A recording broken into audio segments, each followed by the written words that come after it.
AI বা artificial intelligence কিভাবে আমাদের উপর প্রভাব বিস্তার করে। একজন মানুষ হিসেবে এআই বা আর্টিফিশিয়াল ইন্টেলিজেন্স থেকে লুকোনো ভীষণ কঠিন। এআই বেস করে চলে বিগ ডেটার উপর। আমরা যত বেশি নিজেদের রুটিন, নিজেদেরকে প্যাটার্ন ফলো করব, তত বেশি এআই আমাদেরকে পড়তে পারবে বা রিড করতে পারবে। আর এআই যাকে রিড করতে পারে তাকে এআই নিয়ন্ত্রণও করতে পারে। তাই একমাত্র উপায় হচ্ছে লাইফের কোনো নির্দিষ্ট প্যাটার্ন বা নির্দিষ্ট রুটিন না রাখা।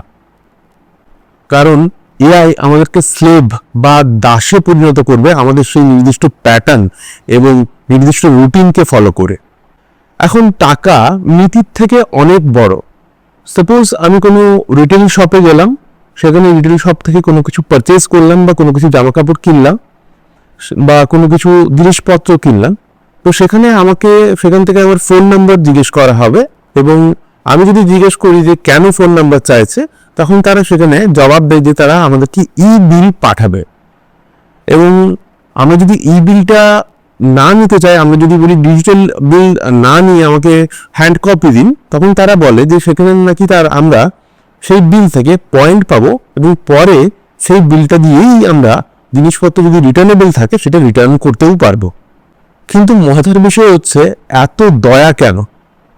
কারণ আমাদের সেই ফোন নাম্বারের সাথে তারা আমাদের পারচেসের প্যাটার্ন সেভ করে রাখে। আমরা বিভিন্ন শপ থেকে বিভিন্ন জায়গার থেকে শপিং করছি, জিনিসপত্র কেনাকাটা করছি এবং প্রতিটা ক্ষেত্রে কিন্তু আমাদের মোবাইল নাম্বারটা কনস্ট্যান্ট বা একই থাকছে। সো বিভিন্ন স্টেটে বা বিভিন্ন শহরে আমরা যখন পারচেস করি, আমরা কিন্তু শেষে বিলিংয়ের সময় সেই ফোন নাম্বারটা ইউজ করি। এই আমাদের সমস্ত পারচেসের হিস্ট্রি বা রেকর্ড দেখে একটা বিগ ডাটা তৈরি হয় এবং সেই বিগ ডেটা দিয়ে আমাদের নিজেদেরকে আমাদের ডিজিটালাইজড প্যাটার্ন তৈরি করে এআই। আর এই ডিজিটালাইজড প্যাটার্ন বা ডিজিটালাইজড প্রতিচ্ছবি আমাদের নিজেদেরকেও ছাড়িয়ে দেয়। আমরা নিজেরাও জানতে পারি না যে আমাদের সম্পর্কে এতটা ইনফরমেশন এআই জানে, যেটা আমরা নিজেরাও জানি না। আমরা কি কিনছি তার থেকেই পরিষ্কার হয়ে যায় যে আমরা কে বা আমি কে।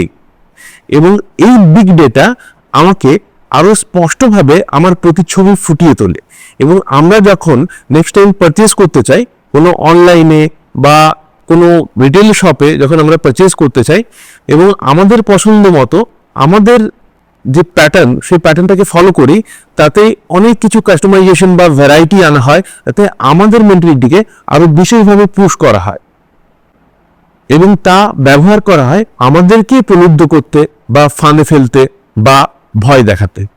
এবারে আসি ডেটা দিয়ে কিভাবে এআই আমাদেরকে শোষণ করে। এআই আমাদেরকে দাস বা স্লেভ বানাবে আমাদের এই অভ্যেসের প্যাটার্ন জেনে।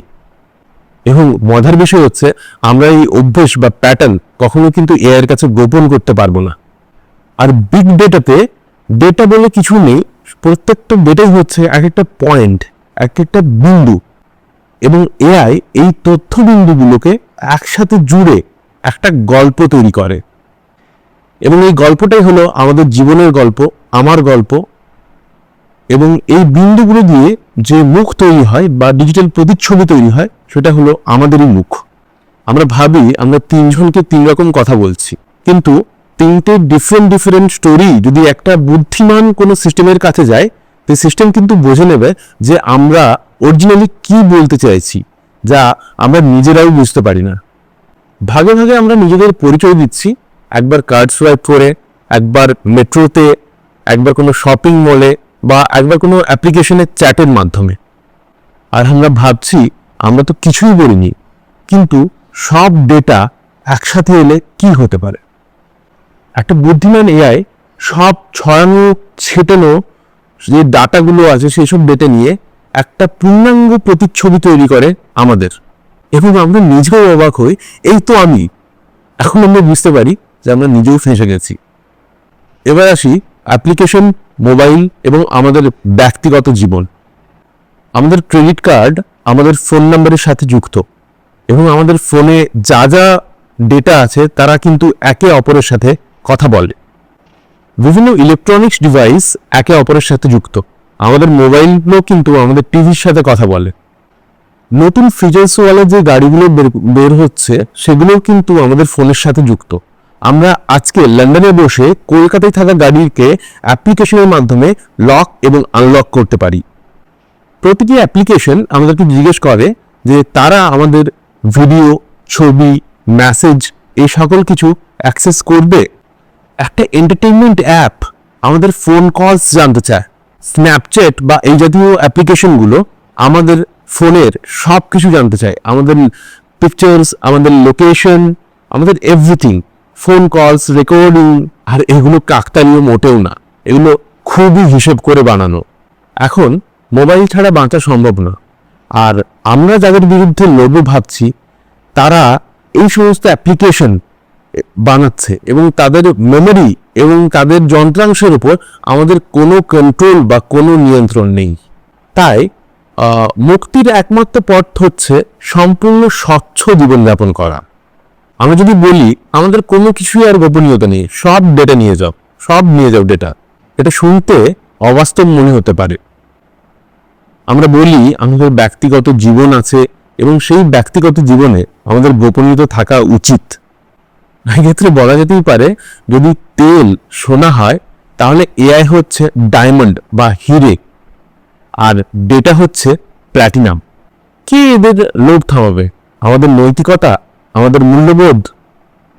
টাকার কাছে এই সবের কোনো দাম নেই। আমরা শুধু বলবো এটা আমাদের গোপনীয়তাকে বা প্রাইভেসিকে হ্যাম্পার করছে বা গোপনীয়তা লঙ্ঘন করছে, কিন্তু আমাদের বাড়িতে বসেই তারা আমাদের সমস্ত কথাবার্তা শুনছে। অ্যালেক্সা বা গুগল অ্যাসিস্ট্যান্সের মতো যন্ত্র সবসময় অন থাকে। আমরা যখন কোনো কথা বলছি তারা কিন্তু সেই সমস্ত কথাগুলো শুনছে, কিন্তু ভাবার বিষয় হলো তার আগে বা পরে শুনছে না তারই বা প্রমাণ। যদি আমাদের জীবনে কোনো ফাঁকা স্পেস থাকে বা কোনো দুর্বলতা বা উইকনেস থাকে তারা কিন্তু সেগুলোকেই ব্যবহার করবে। তাই আমাদেরকে সম্পূর্ণ খোলামেলা একটা ন্যাকেড জীবন বেছে নিতে হবে যেখানে কোনো গোপনীয়তা নেই। বলতে হবে আমার কোনো কিছুই লুকোনোর নেই, এখন বলো আমাকে কিভাবে ব্ল্যাকমেল করবে। আর এটাই একমাত্র উপায়। এবারে আসি টেকনোলজির ভয়ঙ্কর শক্তি জিপিএসে। টেকনোলজি এখন এমন পর্যায়ে পৌঁছে গেছে যেখানে আমরা কিছুই গোপন করতে পারবো না। জিপিএস হলো একটা রুটিন ম্যাটার। যখন জিপিএস প্রথম এলো তখন আমরা মনে করতাম যে কেউ জানে আমরা এখন কোথায় আছি। এটা কিন্তু ভাবার বিষয় যে কেউ যদি সবসময় জানে আমি কোথায় আছি, কখন আছি, কিভাবে আছি, এবং আরো ভয়ঙ্কর ব্যাপার হলো তারা শুধু আমার পথ দেখতে চায় না, তারা দেখতে চায় বিগত 1 বছরে আমি টোটাল কোথায় কোথায় গিয়েছিলাম। তারা সেই ডেটারও হিসেব রাখে। তারা জানে আমি কোন রাস্তায় বেশি চলতে পছন্দ করি, কোন দোকানে খেতে ভালোবাসি, কোন মাল্টিপ্লেক্সে যেতে ভালোবাসি, কাকে আমরা গিফট দিই, কোথার থেকে আমরা গিফট কিনি, এই সমস্ত কিছুই। তাই এখন আর ব্যক্তিগত জীবন বা পার্সোনাল লাইফ বলে কিছুই নেই। আমরা যা কিছুই লুকোতে চাই তা আমাদের ফ্যামিলিকে লুকোতে পারবো, আমাদের পার্সোনাল রিলেশনের ক্ষেত্রে সেগুলো লুকোতে পারবো, সোসাইটিকে হয়তো সেগুলো লুকোতে পারবো, বাট এআইকে কিচ্ছু লুকোনো সম্ভব না। এআই শিখেছে ছড়ানো ছেটানো ডেটা থেকে সেগুলোকে অ্যাকুমুলেট বা একসাথে করে কিভাবে একটা প্যাটার্ন ফলো করে কোনো কিছুর ফিউচার প্রেডিক্ট করা যায় বা ভবিষ্যৎ বলে দেওয়া যায়। তাই বলতেই হয় আমরা দৌড়তে পারি কিন্তু আমরা লুকোতে পারি না। তাই লুকোনোর কোনো দরকারও নেই আমাদের। তাই বলতেই হয় আমাদের জীবন খোলা, যা ইচ্ছে দেখো, যা ইচ্ছে পড়ো, কোনো কিছুই গোপন করার নেই আমার। তুমি তোমার সব বিশ্লেষণ করতে পারো, আমাকে কিছুই আঘাত করতে পারবে না, আমাকে কিচ্ছু ব্ল্যাকমেল করতে পারবে না। যারা সবকিছু লুকিয়ে রাখতে চায়, যারা এই সোসাইটিকে ভয় পায়, তাদের কোনো কিছু কিন্তু লুকোনো থাকবে না। এই আমাদেরকে বাধ্য করবে সম্পূর্ণ দাসত্ব মেনে নিতে বা সম্পূর্ণ স্বাধীন হতে। এই দুয়ের মধ্যবর্তী অবস্থায় আর থাকা যাবে না। তাই আমরা যদি দাসত্ব এড়াতে চাই তাহলে আমাদেরকে সম্পূর্ণ একটা মুক্ত বা স্বাধীন জীবন বেছে নিতে হবে যেখানে কোনো কিছুই মাঝপথে থাকবে না। এবারে আসি গাড়ির বুদ্ধি, ব্যক্তিগত স্বাধীনতা ও পছন্দতে। আমার গাড়ি আমাকে, আমার পরিবার এবং আমার নিজের থেকেও বেশি জানবে। গাড়িতে ওঠার সময় সে বলবে যে চলো আজকে তোমাকে আমি ডেন্টিস্টের কাছে নিয়ে যাচ্ছি, আমরা ভাববো বাহ, গাড়ি তো আমার মনের কথা জেনে ফেলেছে। কিন্তু না, সে শুধু মনের কথা জানে না, সে আজকে এখন চালকের ভূমিকা। গাড়ি একদিন বলবে না, আজকে এই রাস্তা নয়, আজকে তোমাকে অন্য রাস্তা দিয়ে নিয়ে যাচ্ছি, এবং আমরাও তাতে হাতে হ্যাঁ মেলাবো। কেন? কারণ জিপিএস তো রোজই বলে এই পথটা জ্যাম, অন্য পথ ধরো। একদিন গাড়ি বলবে তুমি লাইব্রেরি যেতে চাও, কিন্তু তোমার মুড দেখে মনে হচ্ছে তোমার অন্য কোথাও যাওয়া উচিত, চলো আজ পাবে চলি। আর মজার ব্যাপার হচ্ছে এই সমস্ত গাড়ি প্রচুর বেশি দামে বিক্রি হবে এবং আমরা সেটা খুশি মনে কিনবো। তাই যদি লুকোনোর কিছু না থাকে তাহলে কেউ আমাদেরকে ভয় দেখাতে পারবে না। যদি আমাদেরকে লোভ দেখানো যায় তবে অবশ্যই লোভ দেখানো হবে, যদি ভয় দেখানো যায় তবে অবশ্যই ভয়ও দেখানো হবে। একটা আভ্যন্তরীণ পবিত্রতা, একটা আত্মিক শান্তি এখন একমাত্র পথ।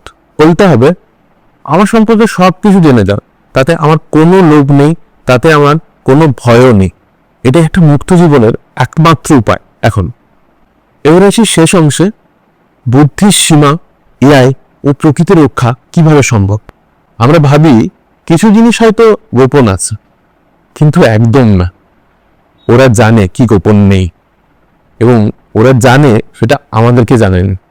একজন লোক ওজন বাড়িয়েছে, তার ফোনে হঠাৎ কল এসছে একটা ব্র্যান্ডের জামা, যে ব্র্যান্ড শুধুমাত্র এক্স সাইজেরই জামা বানায়। লোকটা হঠাৎ মনে মনে ভাবছে যে এরা জানলো কি করে যে আমার ওয়েট গেইন হয়েছে। কারণ সে গিয়েছিল ডায়েটিশিয়ানের কাছে মেডিসিন নিতে, বাট সেখানে সে মেডিসিন নিয়ে তার ফোন নাম্বার ট্রান্সফার করেছে এবং তার ডেটা ট্রান্সফার হয়েছে সেই ডায়েটিশিয়ানের কাছ থেকে গার্মেন্টসের দোকান যারা হোল্ড করে তাদের কাছে। এই কিন্তু খুব ভালো একটা ফিচার্স, কিন্তু আমাদেরকে দেখতে হবে যে আমরা সেই ফিচার্সকে কিভাবে কাজে লাগাচ্ছি। তাই আত্মিক অজ্ঞতা থাকলে এআইও কিছু করতে পারবে না। আমরা যদি ভেতর থেকে অজ্ঞ, লোভী, হিংসু এবং লালসায় ভর্তি হই, তাহলে কোনো ইন্টেলিজেন্স বা কোনো আর্টিফিশিয়াল ইন্টেলিজেন্সই আমাদের রক্ষা করতে পারবে। টেকনোলজি বা প্রযুক্তি শুধুমাত্র একটা যন্ত্র, আর আমরা যদি বোকার মতো থাকি সেই যন্ত্রই আমাদেরকে একদিন ধ্বংস করবে।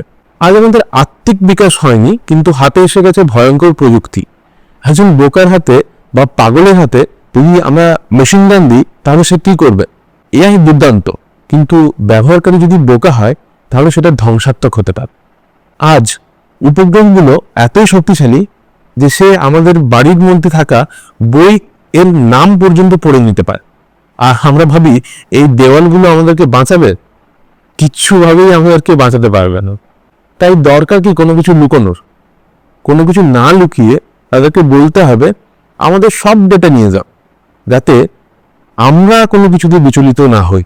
সেইভাবে আমাদেরকে সত্যের পথ অনুসরণ করতে হবে এবং আমাদের কাছে সবকিছু ট্রান্সপারেন্ট রাখতে হবে, এবং সেইভাবেই আমাদের মানসিকতাকে ডিসাইড করতে হবে, নিজেদেরকে ঠিক করতে হবে।